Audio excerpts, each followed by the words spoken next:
dari 8 prinsip itu, yang pertama adalah siswa itu memang berbeda satu dengan yang lain dalam berbagai dimensinya. Makanya kita memang harus biar masuk semua. 1, 2. Dan yang kedua harus memahami prioritas. Jadi kita itu jangan 1, 2, 3. Banyak Aku kita harus tahu. Kalau kita tidak mengetahui terus kita luar biasa ini, maka itu tidak akan sekolah. Panjang menyatakan SK sebagai guru pondok pesantren dan jadwal di pondok pesantren. Itu saja, nggih. Nanti jangan lupa, kalau lupa carane panjenengan ketik di Pais on the spot, ketik update nanti ada caranya. Apa saja yang diupdate di sini ada. Ngoten nggih. Assalamualaikum warahmatullahi wabarakatuh. Waalaikumsalam. Alhamdulillah.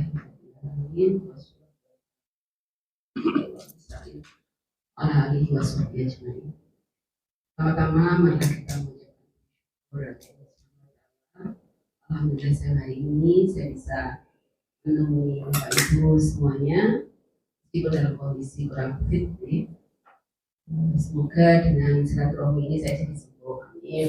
Bapak Ibu juga nih semuanya pada junjungan kita Nabi Muhammad Sallallahu Alaihi Wasallam.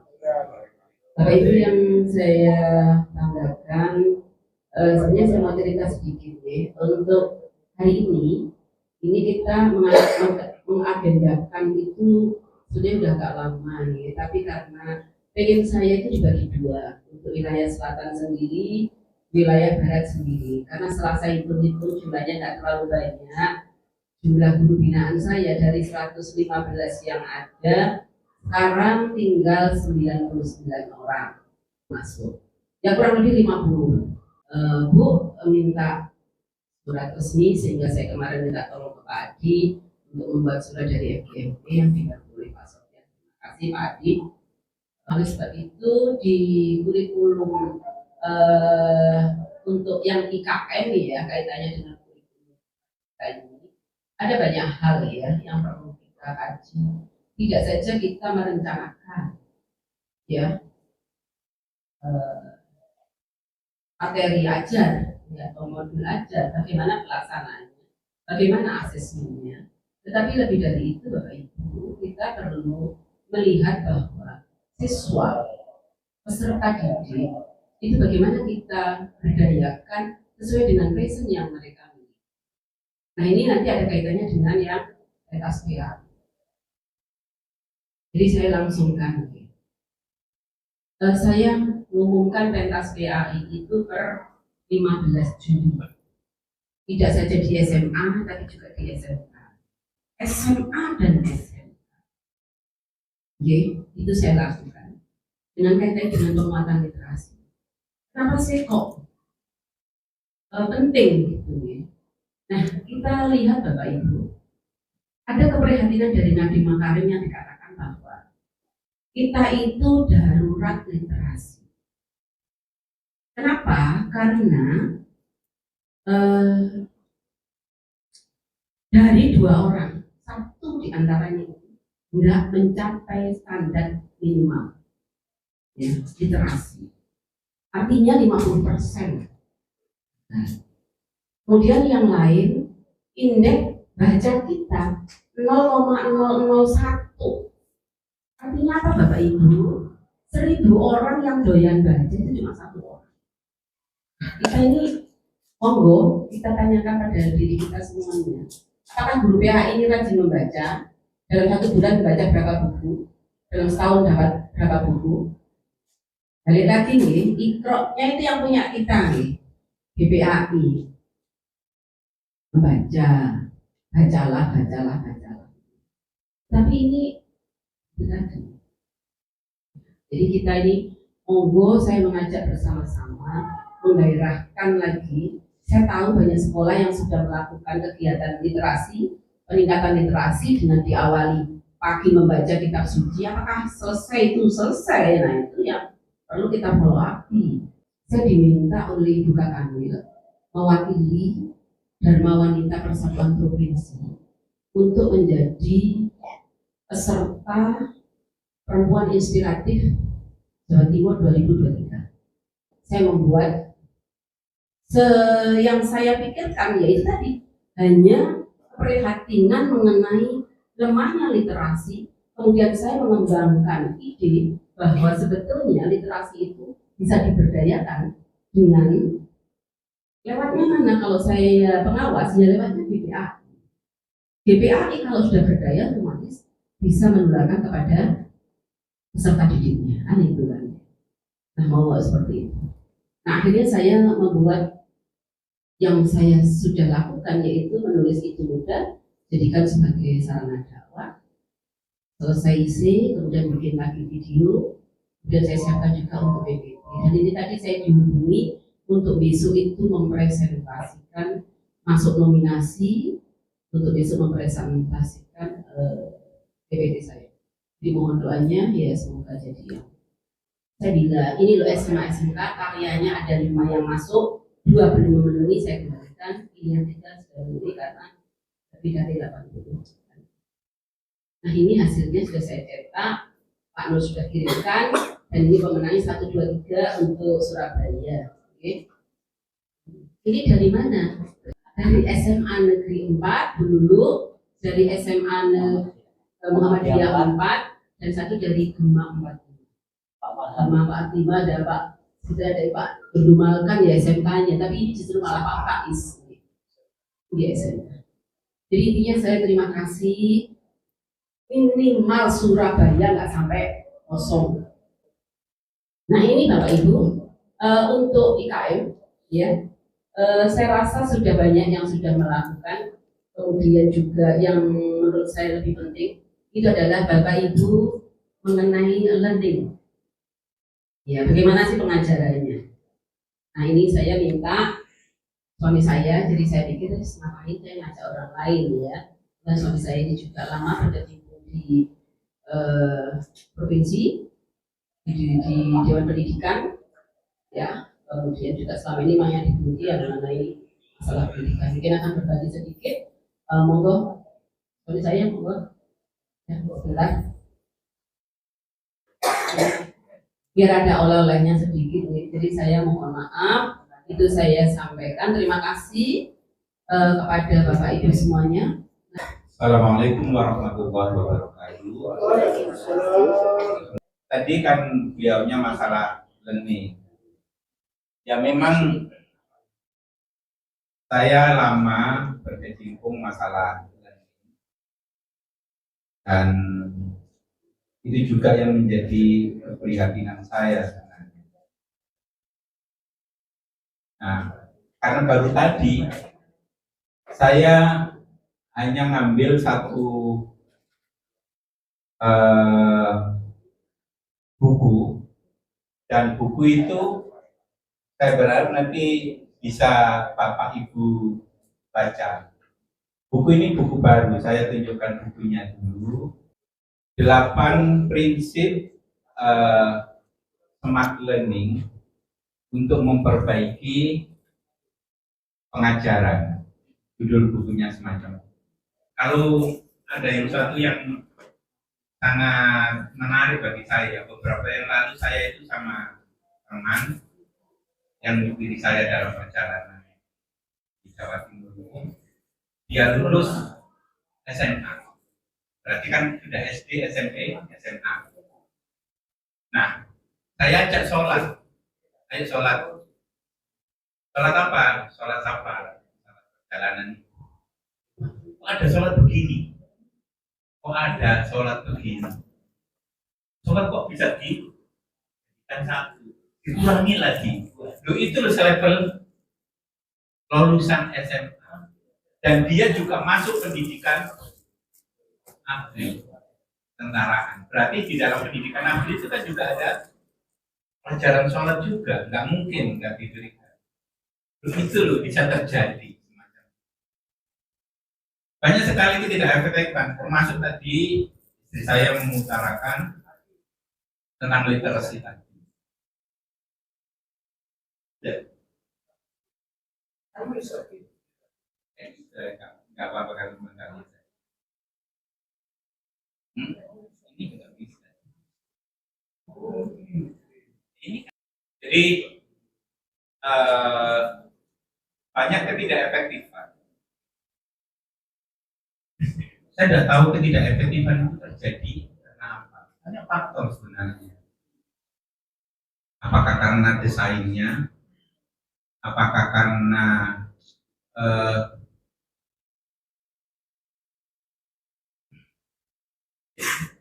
manajemen kelasnya, atau karena evaluasinya, atau karena kulturnya?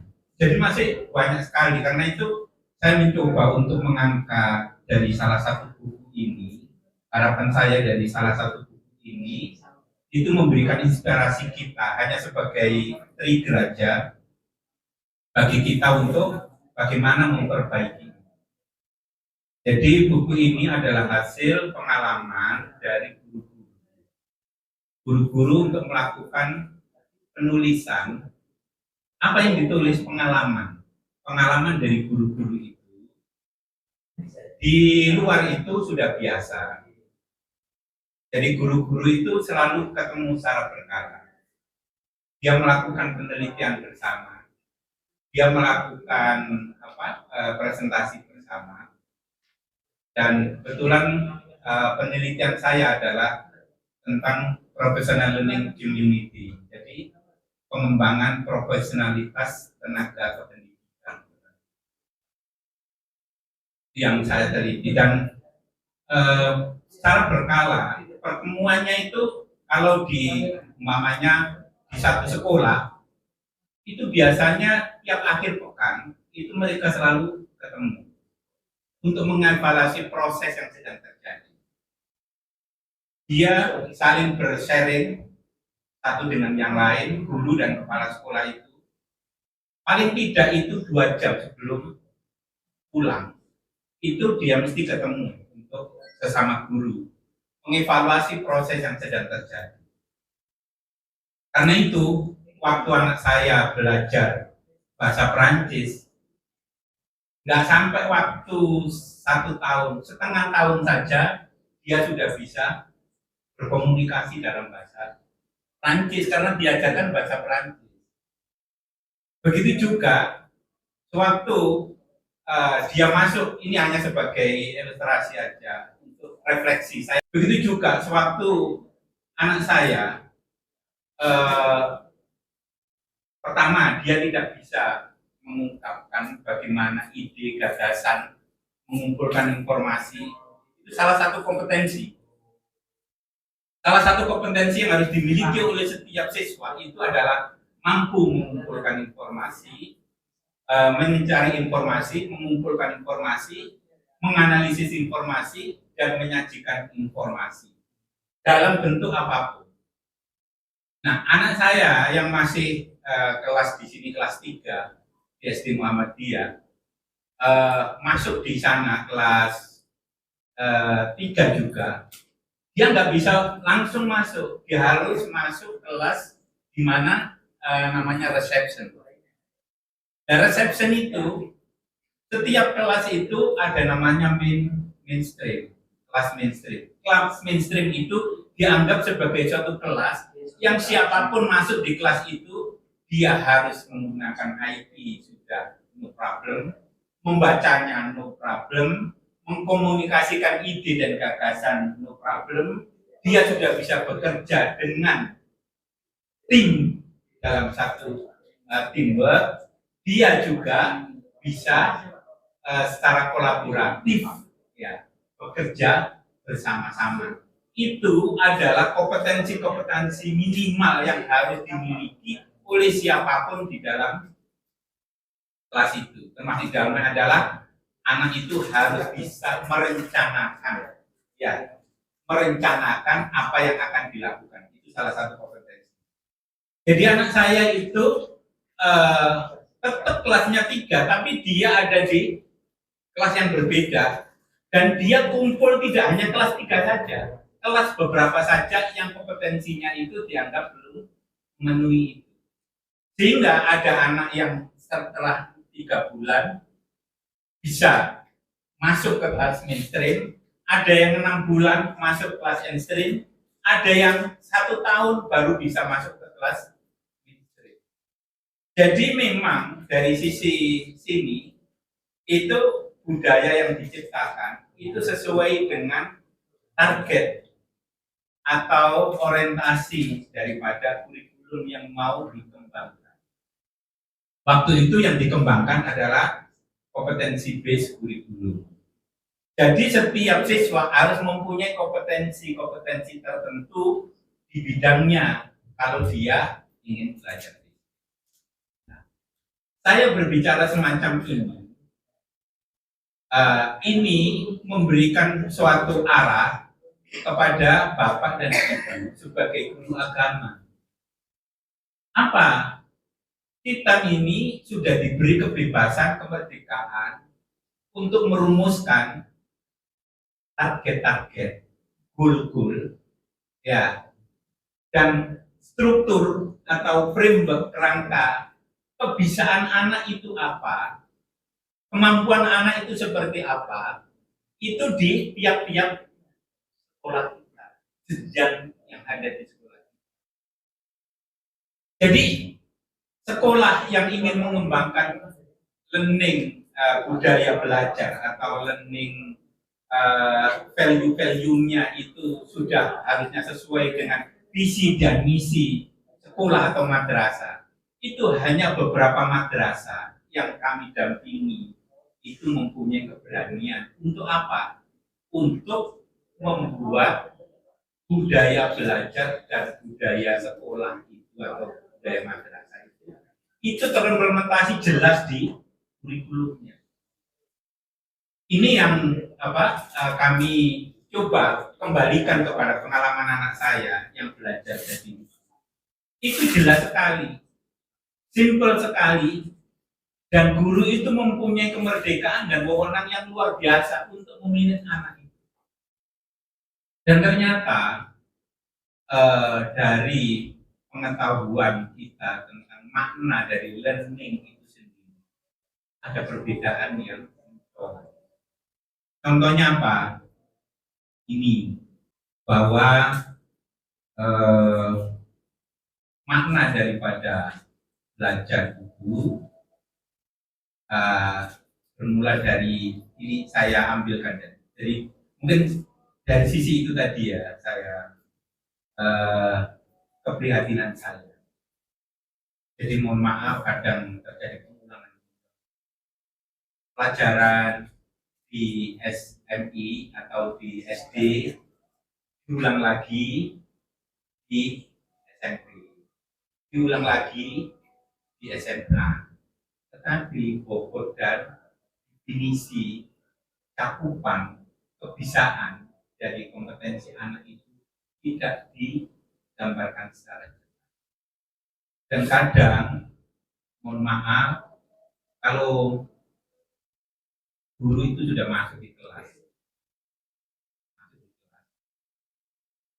dan pintu sudah ditutup, itu apa yang mau, pengalaman apa yang mau diberikan kepada anak, pengetahuan apa yang mau dimiliki oleh anak.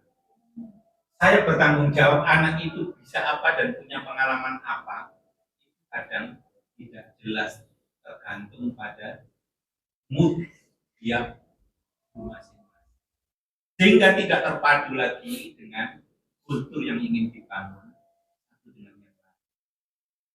Nah, karena itu saya ngambil buku itu tadi, yaitu buku ini judulnya How Learning Work. It Research Based Principle from Smart Teaching.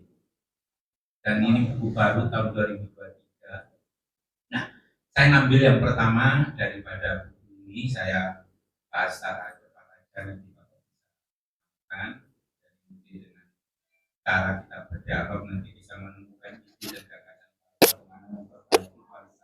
teaching kita karena pengetahuan tentang learning. Yang pertama bahwa hasil belajar dan hanya dari hasil belajar apa yang dilakukan didirikan murid. Guru bisa mengembangkan learning dengan cara mempengaruhi apa yang murid lakukan dan untuk belajar. Jadi maksudnya itu gini, dengan memperhatikan anak-anak kita, hasil belajarnya anak kita, dan hanya dengan cara kita memperhatikan hasil belajarnya itu, maka kita itu akan tahu sebenarnya anak-anak kita itu apa yang dia pikirkan dan apa yang dia lakukan. Dia itu melakukan apa, bagaimana cara berpikir dia, dan apa yang sedang dia pikirkan.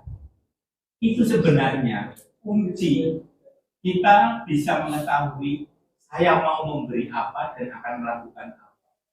Kebebasan itu akan muncul di situ kalau itu adalah kita lakukan. Itu adalah pendapat dari Albert Einstein. Dan saya pikir kalau kita itu mencoba untuk mencari fondasi dari cara-cara belajar kita yang sistemnya korokan atau sistemnya komunal, itu sebelum kita juga tahu bagaimana menjadikan anak itu tahu memperhatikan anak itu dan bagaimana kita mengembangkan.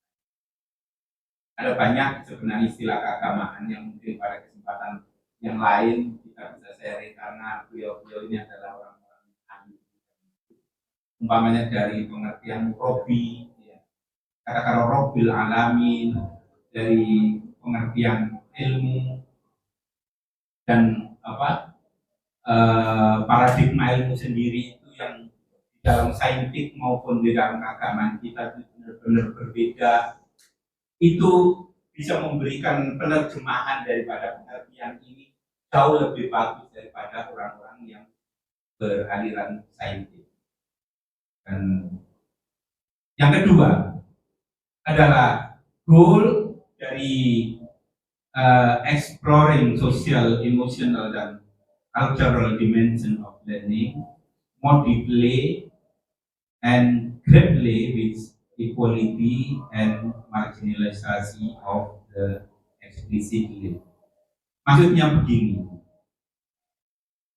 jadi tujuan untuk mengeksplorasi atau memahami atau mengenal bagaimana dimensi sosial, dimensi emosional, dan dimensi budaya dari belajar, di mana anak-anak itu ya secara mendalam berproses apakah dia dalam suatu kehidupan yang equal, dalam kehidupan yang sederajat, atau dia termasuk yang termarginalkan, maka prinsip-prinsip ini akan menjadi fondasi. Jadi dia ini mencoba untuk memahami bagaimana situasi anak, emosi anak, budaya anak. Karena dia punya pemikiran, kalau anak masuk ke sekolah, masuk ke kelas, yang dibawa anak itu adalah pengetahuan dulu. Yang dibawa anak itu adalah skill-nya. Yang dibawa anak itu adalah kulturnya. Yang dibawa anak itu adalah emosionalnya. Yang dibawa anak itu adalah segala kompleksitas.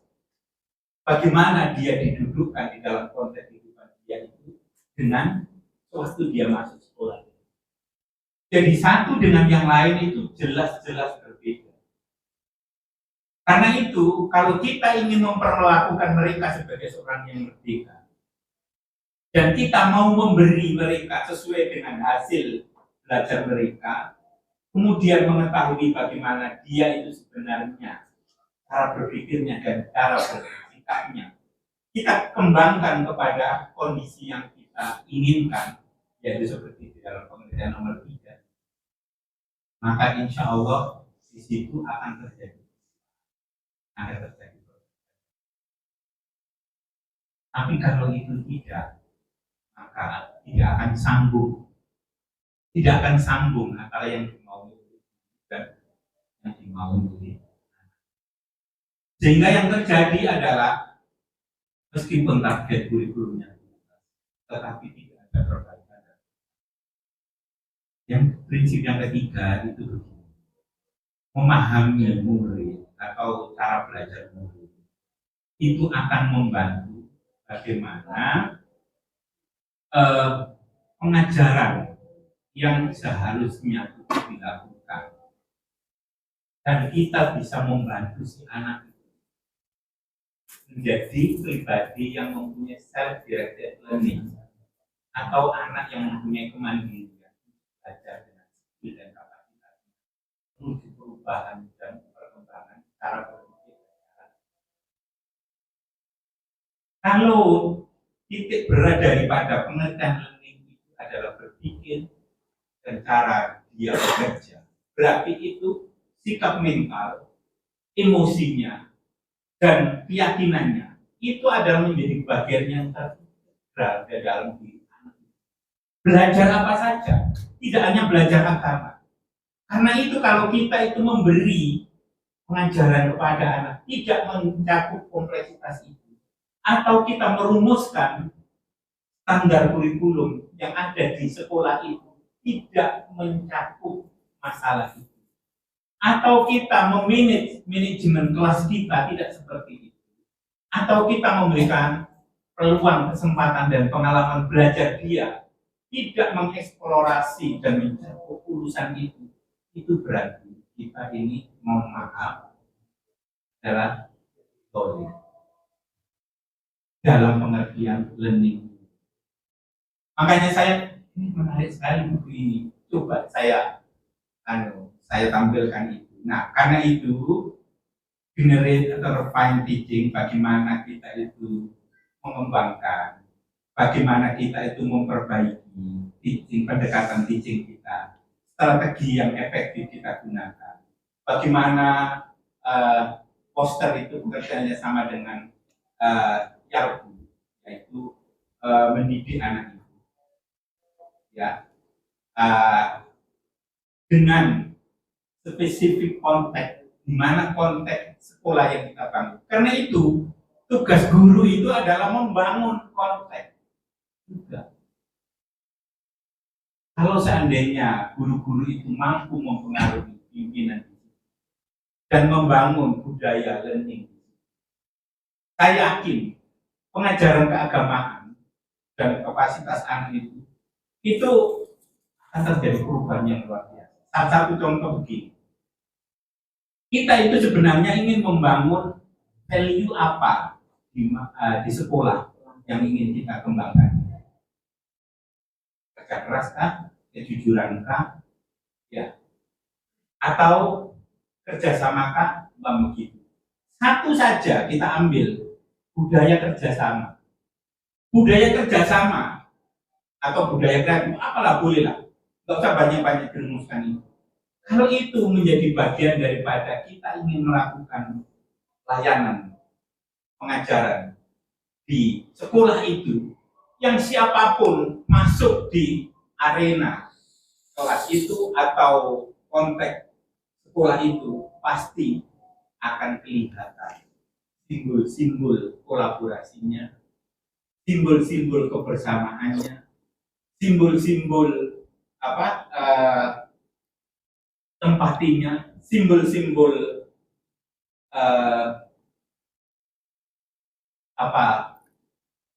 kesantunannya. Karena itu adalah bagian daripada kolaborasi itu.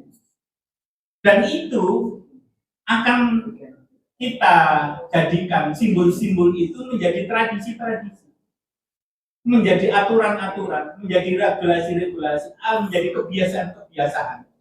Baik itu sebelum siap-siap masuk kelas, masuk ke lingkungan sekolah, sebelum anak itu ada di kelas, sewaktu anak itu di kelas, sewaktu anak itu dievaluasi, sewaktu anak, guru dan orang-orang yang ada di lingkungan sekolah itu berinteraksi. Value, simbol-simbol, tradisi-tradisi, kebiasaan-kebiasaan itu akan muncul. Nah ini yang saya maksudkan sebagai kultur yang ingin dibangun itu. Dan itu nggak bisa guru agama saja. Harus ada kesepakatan yang terjadi. Dan Bapak Ibu, saya nggak di luar itu tidak ada nilai-nilai keagamaan. Tapi value-value yang bersifat sekuler dan humanis itu yang dipegangi sebagai suatu kemuliaan dan keunggulan orang, keadaban orang itu semacam itu. Dan siapapun yang melanggar kebiasaan, tradisi, dan simbol-simbol di situ, itu akan tercela dan dicela oleh satu dengan yang lain. Dia tidak percaya agama dan tidak mengajarkan agama. Dan itu saya melihat bagaimana komunikasinya, bagaimana sentuhannya, bagaimana hubungannya, bagaimana kesetaraannya. Itu terlihat sekali. Dan anak-anak, ini suatu perubahan yang luar biasa. Anak saya ini belajar, ngomong anak saya itu karena saya itu belajar. Sewaktu keluar dari SD di sini, mau ke sana itu takutnya bukan main takutnya. Sehari 2 hari itu saya harus berenang. Setelah dia tahu bagaimana cara pendekatan, cara komunikasi, cara bagaimana memberi keyakinan anak nggak bisa pun tetap diperlakukan bahwa dia itu luar biasa banget. Akhirnya muncul keyakinan diri, self efficacy-nya muncul, keyakinannya muncul. Dalam waktu hanya beberapa bulan, anak itu sudah begitu cair dan senang. Dan yang paling saya itu nggak bisa melupakan, dia nggak mau pulang. Dia nggak mau pulang. Dan di sekolah itu, dia juga senang sekali. Itu yang perubahan-perubahan emosi, perubahan-perubahan value, perubahan cara berpikir, perubahan konteks. Itu adalah bagian daripada dia mengembangkan diri. Sehingga sewaktu gurunya, dia suruh menyiapkan apa yang mau dilakukan pada pertemuan yang akan datang. Dia harus menceritakan apa dari buku yang dia pinjam di perpustakaan. Saya ingat setahun anak saya itu membaca 187 buku dengan level-level sesuai dengan level dia. Itu karena apa? Lingkungan yang membentuk dia. Dan ada kesempatan bagi dia di kelas itu untuk menceritakan dari itu. Dan ada juga pengalaman dari dia sewaktu di Indonesia, sewaktu dengan orang tuanya, sewaktu dengan budayanya untuk dielaborasi. Saya yakin banyak pengalaman-pengalaman mistis, keyakinan-keyakinan yang horor yang ada di Indonesia ini, yang menjadi bagian yang terpadu daripada budaya kita. Itu anak-anak tidak mampu untuk menganalisis, menyajikan, dan mengkritisi dari proses itu dengan pengetahuan-pengetahuan baru yang Bapak berikan. Saya belum yakin anak-anak itu di level SMA ini mampu melakukan itu dalam level yang paling rendah. Dia hanya ikut samina. Meskipun yang sampean ajarkan itu selalu kontradiktif dan selalu berbenturan dengan apa yang sedang terjadi di lingkungan dia tidak pernah berpikir. Sehingga dalam benak perkembangan development-nya, antagonisme dan paradoksisme itu terjadi dan tidak ada bentuk pemecahan dan penyelesaian dari problem yang dia sedang hadapi itu dari guru-guru agama yang harusnya. Ini yang menurut iman saya harus ada cara baru untuk mendefinisikan learning. Dan harus ada upaya kemandirian. Karena kita itu bertanggung jawab kepada proses ini. Nah ini coba, ini baru pengertiannya. Learning adalah proses. Proses apa? Proses mengarahkan terjadinya perubahan. Perubahan bagaimana? Perubahan sebagai hasil dari pengalaman dan meningkatkan potensi untuk perbaikan performance dan belajar lebih lanjut. Jadi ada dua, yang pertama itu mengarahkan dan yang kedua adalah meningkatkan.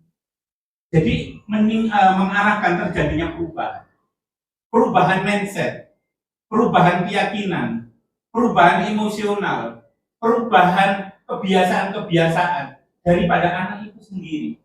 Itu yang proses learning itu harus terjadi di situ. Mohon maaf, cobalah kita refleksi.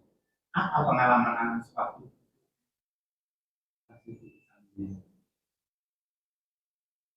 ini yang harus kita lakukan. Apa pengalamannya itu? Pengalamannya itu adalah menyerap. Dan apakah proses penyerapan itu sampai kepada tahapan seperti orang Ani tadi, pada anak yang masih SD sampai perguruan tinggi, kapasitas dia untuk menyerap informasi, menyusun informasi, menganalisis informasi, menyajikan informasi, itu menjadi bagian daripada anak-anak. Orang luar, itu saya pahami waktu saya ngambil master tahun 99.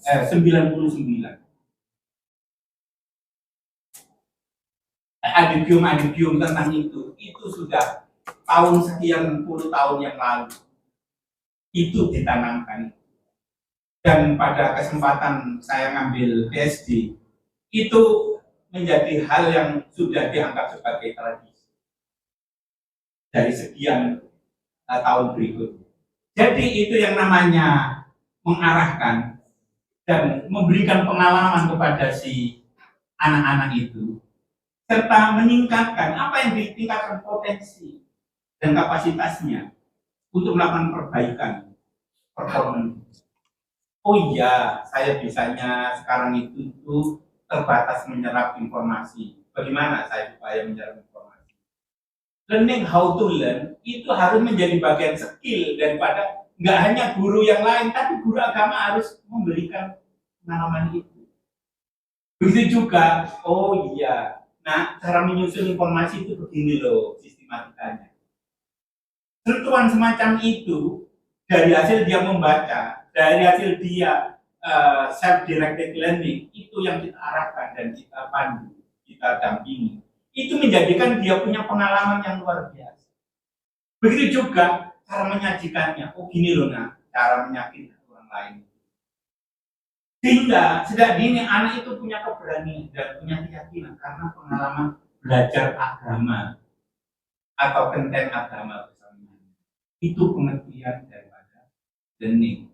Yang kedua, bahwa 3 komponen learning itu, learning sebagai proses, bukan produk, ya. Yang kita lihat itu kan selalu produk. Tapi proses pun tidak kita mohon maaf, kadang pengawas juga kurang untuk menjernihkan bagaimana proses-proses itu terjadi. Karena kadang jarang pengawas itu yang mendampingi guru atau ingin melihat guru bagaimana pengalaman belajar anak bersama gurunya itu terjadi dalam pendidikan.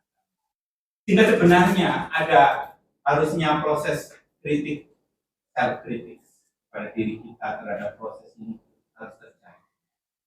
Yang kedua, learning itu adalah mencakup perubahan pengetahuan, keyakinan, sikap, perilaku sebagai refleksi dari bagaimana murid berpikir.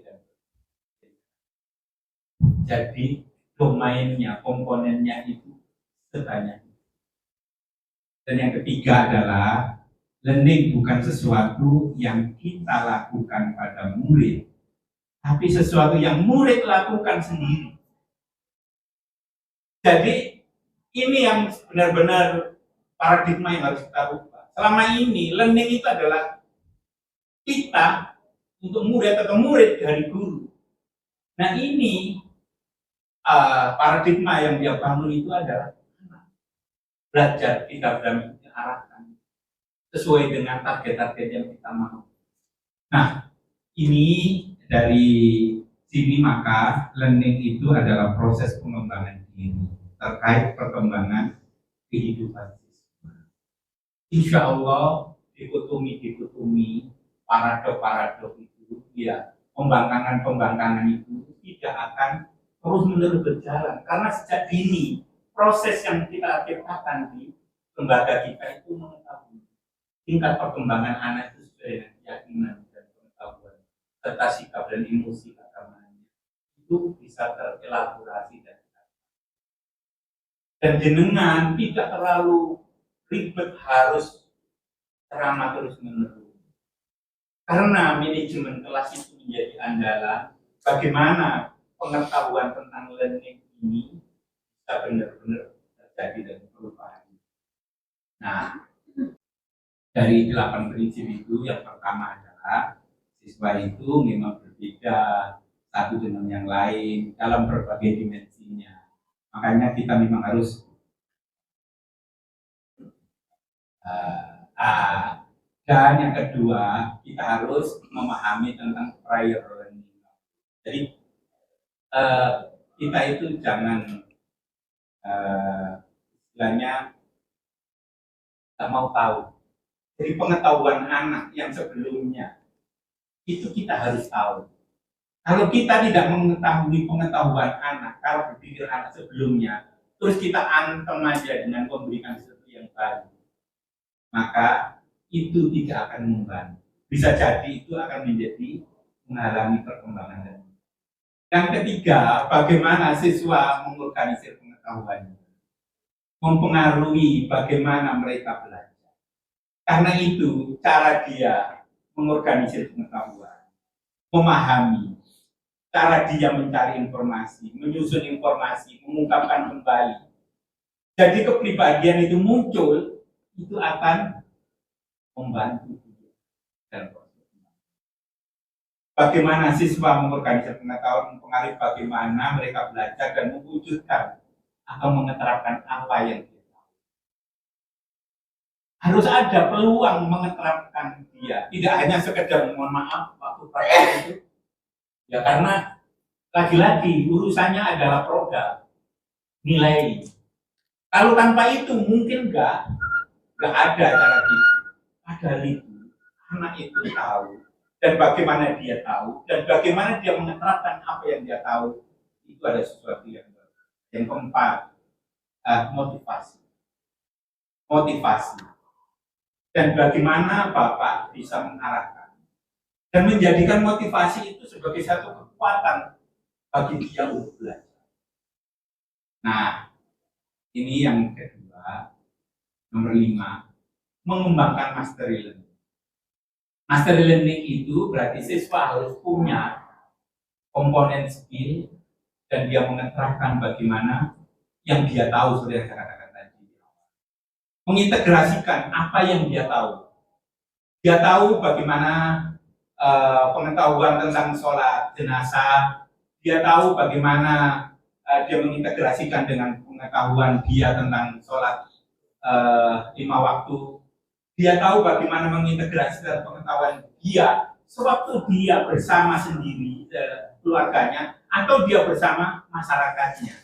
Jadi skill mastery itu menjadikan anak itu sendiri pada saat dia bersama orang tuanya atau bersama dengan masyarakat, dia bisa mengimplementasikan daripada master itu. Dan yang lebih penting lagi harus tahu jelas target. Anak ini harus bisa apa? Sewaktu dia di sini, sewaktu dia di sini, sewaktu dia di sini. Sehingga itu memberikan kemerdekaan Bapak dan Ibu untuk mengembangkan diri anak sesuai dengan tingkat perkembangan. Yang keenam, goal directed ya jelas. Karena itu penerjemahan di dalam dokumen kurikulum dan persiapannya itu, instruksionalnya itu harus jelas juga. Dan yang ketiga adalah classroom environment atau iklim kelas. Ini yang harus diciptakan. Bagaimana mempunyai efek pada anak itu dan tidak menciptakan sesuatu yang negatif. Dan yang terakhir adalah bagaimana menjadi self-directed learning. Self-directed learning itu adalah bagaimana si anak itu belajar untuk bisa menjadi dirinya dan belajar untuk terus belajar di saat yang akan datang. Sehingga kita itu menjadikan anak itu termotivasi terus-menerus ingin selalu mengembangkan dirinya sesuai dengan arah yang telah Bapak arahkan tadi. Masya Allah kalau itu bisa terjadi. Dengan ini benar-benar sebagai seorang mujahid benar menjadikan mengarahkan anak itu kepada surga yang diridhoi.